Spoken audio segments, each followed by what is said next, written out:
How do you start and grow an insurance business in 2022 going into 2023? In this video, I'm going to go over step by step what I believe you need to focus on, concentrate on, what you're going to need, what kind of costs you're going to have in your startup, and the whole 9 yards. Let's jump in. This video is sponsored by none other than Lead Heroes, you guys. Lead Heroes has got you covered when it comes to telemarketed leads and virtual staffing. On the lead side, whether it be Medicare supplement leads, final expense leads, turning 65 leads, they just got something for everybody. They can also actually have you plug in with one of their virtual staff members on the staffing side to where you can pay by the hour for one of their trained and very well vetted staff members to help you out in your business in a virtual assistant format. Just because you watch this video, they're going to give you 10% off any order you make on their website. Link to the site can be found down in the description, so go ahead and check them out.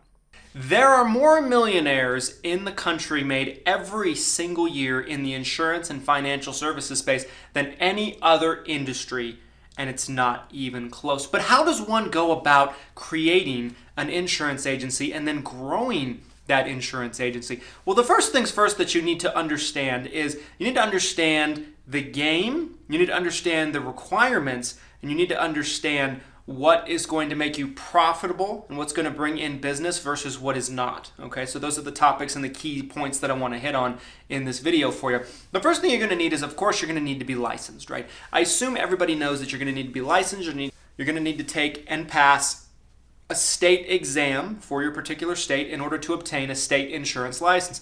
Now, I'm going to share with you guys some tips on kind of what you're going to need to be focused on. I find that there's a lot of mistakes that people make when they first come in. The first mistake that I see people make often is, I need to get licensed in 20 states, but I've never sold a policy before. This is such a flawed area of thinking because unless you actually have a person to write actively in every single 20 states that you're mentioning, that you're thinking about in your mind, it is a dramatic waste of money. In order for you to get licensed in other states, you have to pay licensing fees to get appointed in that state. You don't have to take another test, but you have to pay non-resident licensing fees. A lot of the bigger name insurance companies, not a lot, but several big name insurance companies are going to make you pay what's known as non-resident appointment fees to get appointed with their particular insurance company in that particular state. Okay, so it just comes with costs, fees, unnecessarily that you don't need to be spending as a new business and a startup agency, okay? Now, I'm not saying that it's a mistake to ever get licensed in other states, but you should get licensed as needed. And you should not focus on really trying to sell in all 50 states because it's expensive, right? It's going to be far more economical for you to start out to sell in your own backyard. Some of the most successful brick and mortar agencies that I personally know that are not call centers, like my agency, for example, sells a bulk of their clientele, not saying all, but a bulk in their own backyard, and that's certainly where they got started. That's certainly where we got started, okay? So what you're going to need in order to thrive as an insurance agency is you're going to need contacts. Contacts. The name of the game in insurance sales is having more contacts and having more people to talk to. It is very much a volume-centric game. Not one client individually is ever going to make or break your business. So what you need to understand is you need to have very, very strong lead flow and contact flow is what I will call it to really successfully thrive in the business. Now, before you can effectively do that, you need to make sure that you get your contracts. And it's important that you put your contracts under an upline and a mentor that you can trust, that cares about your success and is going to really take you under their wing and kind of show you the ropes and the right and the wrong way to get things done effectively in this industry. There's so many people that are just recruiters that run around today in this industry, and it's so important that you find the right person for you because they can make a tremendous difference. They're not going to make your business for you. They're not going to make the sales for you, and ultimately they're not going to be really the reason why you're successful. That always falls on you. However, they can help you be more successful. They can help you cut learning curves just through mistakes that they have made in the past that they can help you avoid making, okay? I believe that you should always want to work with an upline or an organization that has sales experience. If they've never built a book of business, a substantial one, I would run the other way because you can't teach what you don't know, right? There's only so much you can learn and teach by just reading policy and reading booklets. There's a different kind of thing from actually being in the trenches, doing it, and prospecting and building an agency. So make sure that you're aligned with the correct upline and mentor, and then put your contracts under this person and then get to work. Okay, so once you're actually contracted, you're set up, you're ready to sell, you're ready to go, then what do? Well, that comes back to the contacts and the volume game I was talking about a second ago. In insurance, you have two different assets that you are able to give up when you first get started, especially as an independent agent. You have time and money. Every single prospective client that you can convert into a customer is going to cost you either time or money. And it's vitally important that you understand that when you first get started, for a majority of agents, they don't necessarily have all that much money available to spend on leads and marketing. They might have some, and they should spend what they can, and I'll talk about this more in a second, but they're going to have infinitely more time available on their side, right? So if maybe this is like a little bit of a scale, right? A balancing scale.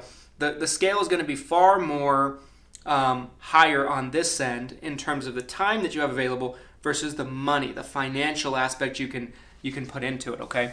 So what do you do with this time? Well, it's important to kind of develop a strategy to where you can do some ground and pound efforts, grassroots marketing, networking in the community, getting out, sitting at booths, at tables, working with different businesses, finding referral partners. All of these things are going to be key to getting your name out there, because you just don't have the money to put your name out there through advertising and lead efforts alone, okay? Now, in terms of the monetary side of things, the financial investment of this, I want to come back to this for a second. What I always recommend to agents is when they first get started, come up with a budget that you can spend every month. Think of it similarly to a house payment, a mortgage payment, a car payment, something that you have to pay. It's a bill with a due date, and you have to pay it, and you look at it with that kind of sense of urgency. Now figure out whatever that is going to be. Maybe it's $300 a month. Maybe it's $400 or $500 a month. Maybe it's $1,000 a month. I'm not telling you to make a budget that's so large that you might not be able to buy groceries one month or feed your family one month. That is not the end goal for this. But what can you comfortably, reasonably spend while still being able to feed your family and pay your mortgage payment and everything like that? And for everybody, that's going to be a different number, because everybody comes in with a different financial situation than other people. Okay, but figure out that number. What is your budget going to be every month for leads and marketing? Because if your business is, I've said this many, many times if you've watched this channel for a while, if your business is a flickering flame, okay, leads, marketing, and money is like pouring gasoline on that flame and watching that flame expand and really blow up, okay?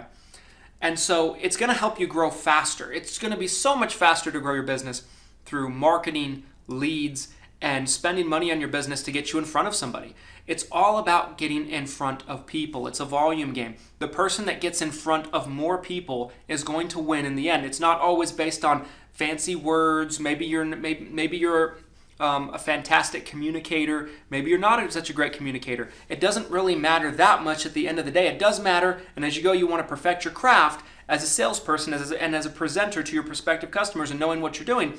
But even if you're closing 5% of your business, which average closing ratios for insurance agents is about 20% of leads that you actually purchase, okay? But if you're closing, let's say 5%, and let's say you talk to 100 people, and you get 5 new customers, and I close 20%, but I only talk to 10 people and I get 2, you beat me in the end. You had to work harder to beat me, but you still beat me in the end because you won the volume game. See how that works?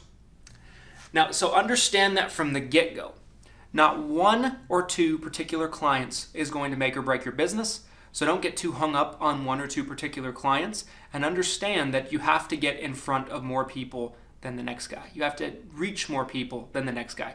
Then at the beginning, it's all based off of your efforts. That's sweat equity, right? What you're doing to actually get out there, hustle, ground and pound. And then once you really start to establish yourself and you see some money coming in and people start to get to know you, start to get some referrals coming in, then you can kind of pull back that sweat equity efforts and spend some money on the marketing side, on the lead generation side, so because that way you're trading that money to give you back more time, which then breeds efficiency. because if you're spending money to get in front of a client, you're not spending your time, which means you can spend more hours in a day talking to more people that genuinely have an interest in speaking to you in some regard. What a lead is it's a person that's expressed vague interest at best in your product or service, but at least there's some level of interest there. Whereas when you're just doing the ground and pound model, you run through a lot of people that have absolutely no interest in what you are offering. So understand the difference between the two. Understand that you're going to pay either time or money for every single client. Anywhere you slice it. It doesn't matter how you're getting the client. You're giving up one of those two assets each and every time. And depending on where you're at in your career, it might be a different answer in terms of which one you have more to sacrifice to get those clients. Okay? But win the volume game, win the numbers game. Now, as you go and as you start to kind of really perfect this strategy that I'm mentioning for you, then from there, what you're going to do is you're going to really want to study up on your products in the evening hours, right? Not necessarily during your prime work hours. Make sure that you spend your prime work hours. I would say your prime work hours should be, if you're getting started, if you have this time available, 9 a.m. to 6 or 7, maybe even 8 p.m. at night should be your income producing activity hours.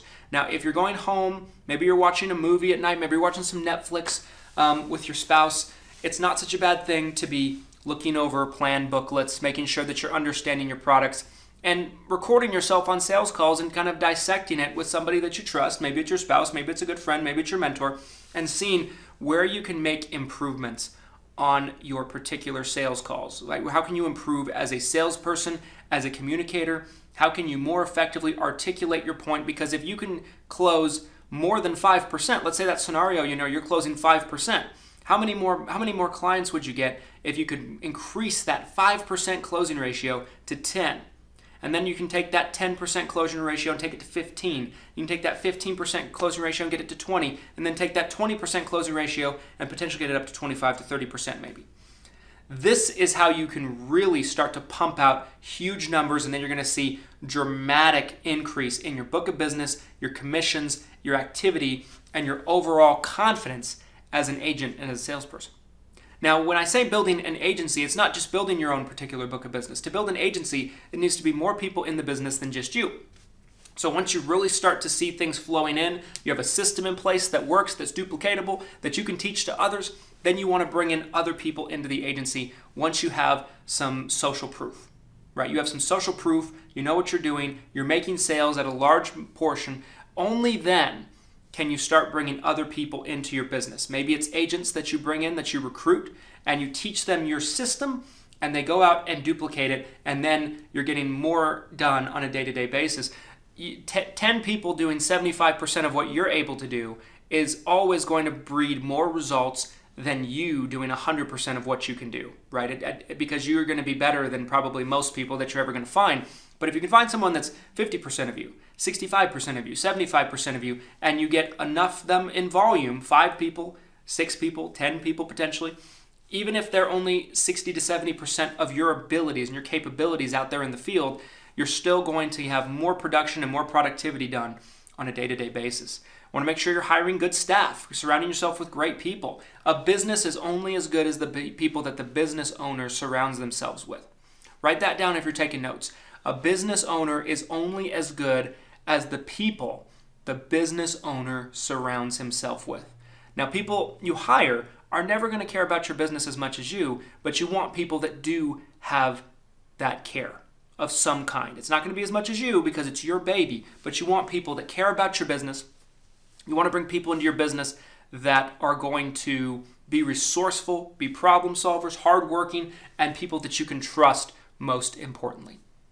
This is key, and this is where you start building a team, and this is where the real magic happens, and you really get to a point where your time can be better utilized because it's the time of a group of people in an organization and not just your single efforts. This is how you really get to the point where you can scale your efforts, scale your business. Okay. Now, people always ask me, what's the first person that I should hire in my business? Well, in my opinion, I think you should have minimum 200 to 300 clients before you hire anybody, put them on the payroll. Because financially, you have to be able to afford it. Now, Medicare commissions are higher than ever, so I think that number's lower than maybe the number I would have given several years back. That is if you're selling Medicare. I think you should have, like I just mentioned, 200 to 300 clients on the books minimum. Okay. The first person I would bring in is an assistant, an administrative assistant, somebody to help you take care of your clients, somebody to help you answer phone calls, return phone calls, work on claims, that kind of things. Because the more clients you get, and if you're trying to be a one-man show, you're going to spend less and less time selling and more time servicing. People say, why do I want to service my clients? It's simple, because if you don't service your clients, you'll have what I call a revolving door business. People will be coming out almost as fast as you can bring them in, and you'll just be a hamster on a hamster wheel. Running very quickly, putting in a lot of effort, but going nowhere. You have to have infrastructure and systems in place to make sure that your clientele are well taken care of and serviced. It just doesn't have to be you doing it all the time. Now, when you have 50 clients, it's not as hard to maybe accomplish that. There's not as much service work to take care of. Now, if you have 500, it's going to bury you if you don't have any help. So keep this in mind, understand this. The first person that I recommend hiring is administrative assistant. The next person would be a salesperson to kind of double your sales efforts. And you can kind of see how you're building one block on top of the other, right? And as time goes on, before you know it, you might need a person to help with marketing. You might need a person to help with your website. You can outsource certain things. And then your time becomes more and more valuable, and the game changes from how do I get in front of as many people as you did as a brand new agent, as a brand new licensed producer, to how do I remove more and more tasks from my plate. That's the next level, right? They're both problems, but when you're moving up and leveling up at different points in your career, the more that you level up, the larger and more complex your problems become that you need to solve for your business to continue to progress. But that's the fun part.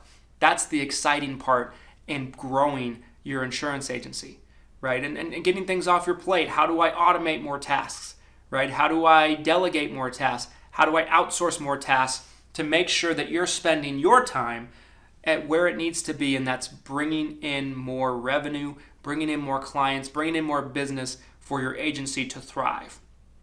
This is the blueprint and the model to start and blow up an insurance agency in 2023.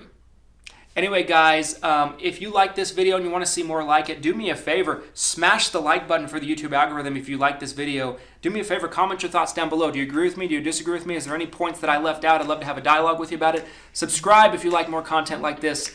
And we'll see you next time, guys. Hope to see you thriving and being successful at a very high level in 2023. Thanks, guys.